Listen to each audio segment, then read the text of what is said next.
Chinese diplomat Zhou Daguan reported that the Khmer could produce 3 or even 4 rice harvests a year, enough to feed 1 million people. He also described the wet season, saying that the high water mark around Lake Tonle Sap could reach 70 or 80 feet, completely submerging even tall trees. Modern scholars owe a great deal to Zhou, who wrote about Khmer life in great detail. His memoirs describe day-to-day city life, the economy, social customs, and even the king's relationship with his people. For example, Zhou wrote about the appearance of the king's procession in the year 1296.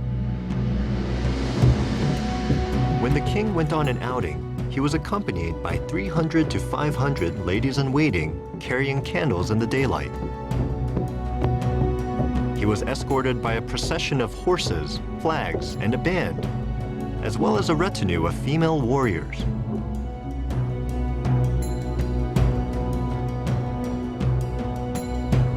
The king, his queen, and his concubines rode palanquins, coaches, horses, and elephants, and they were sheltered from the sun by 100 parasols decorated with gold.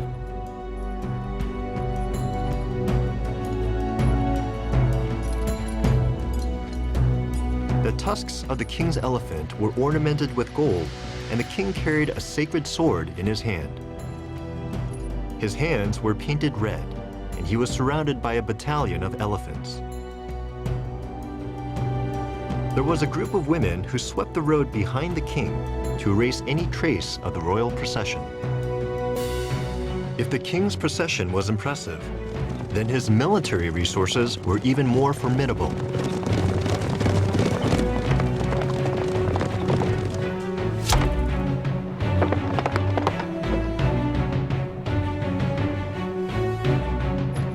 The army included a division of 20,000 elephants, plus infantry, cavalry, and a division of archers who could shower the enemy with arrows. Each platoon consisted of 30 infantrymen armed with swords, hand weapons, and shields. Every platoon also had 5 horses and 1 well-trained elephant.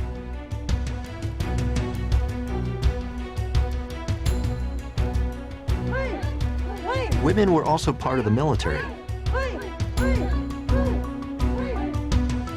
The elite royal guard was entirely female, and women warriors fought beside men in times of war.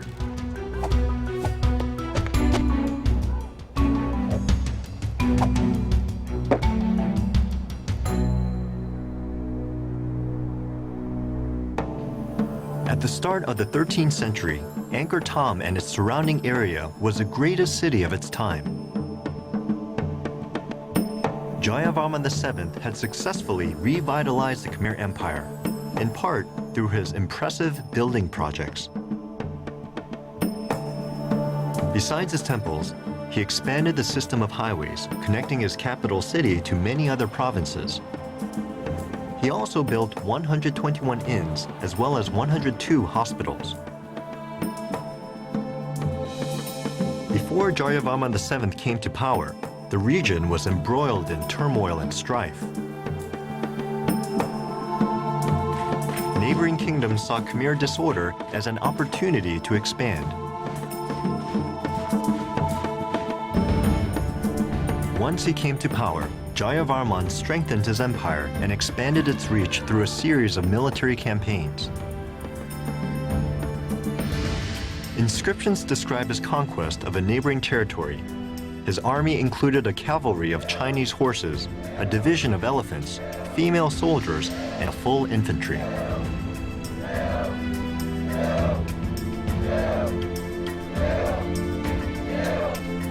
The newly improved highways offered more efficient routes for military travel. Long processions of soldiers and commanders covered great distances by road. The scene is depicted in a gallery relief in the Bayon. These long marches were comprised of more than just soldiers. Because each campaign lasted years and involved tens of thousands of troops, many soldiers brought along their families.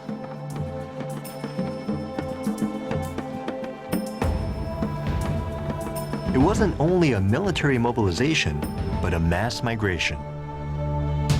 Jayavarman VII's military conquests changed the history of both the Khmer Empire and all of Southeast Asia. There are few records from late in the king's reign, but histories record that he was a fierce opponent on the battlefield. One account states, Jayavarman VII swore an oath to take revenge against his enemies. He bore their impudence for 18 years and finally saw his plans to fruition. The Khmer often overwhelmed their enemies with a swift cavalry and a large infantry. Charging elephants no doubt struck fear in the hearts of the enemy. Much of the fighting was close hand-to-hand combat, using a sickle-like weapon called a pakak.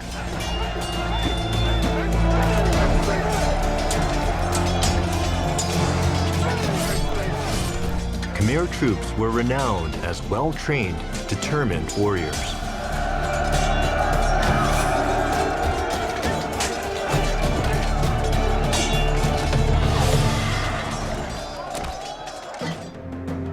Eventually, the Khmer Empire stretched from what is now Laos and much of Thailand in the north, to the Malay Peninsula in the south, Burma in the west, to central Vietnam in the east, almost all of mainland Southeast Asia.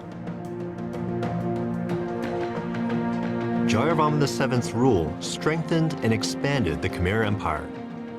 And to this day, Cambodians revere him as one of their greatest rulers.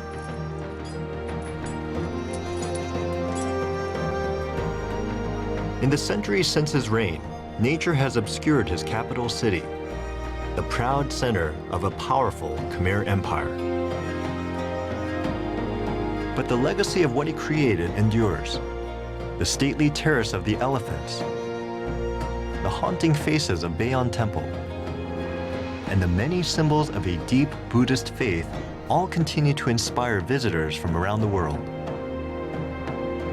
Today, hundreds of monks still make pilgrimages to Angkor to learn, teach, and worship as their ancestors did. Though modern conservationists cannot reverse hundreds of years of nature's advances, they can help us imagine how these palaces and temples once appeared and how they supported a vibrant and thriving Khmer civilization.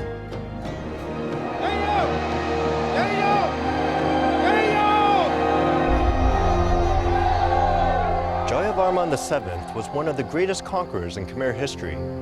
He came to power when he was nearly 50 and ruled for at least 3 decades. During his reign, he dramatically strengthened and expanded his empire. But he's also known in modern Cambodia for another reason.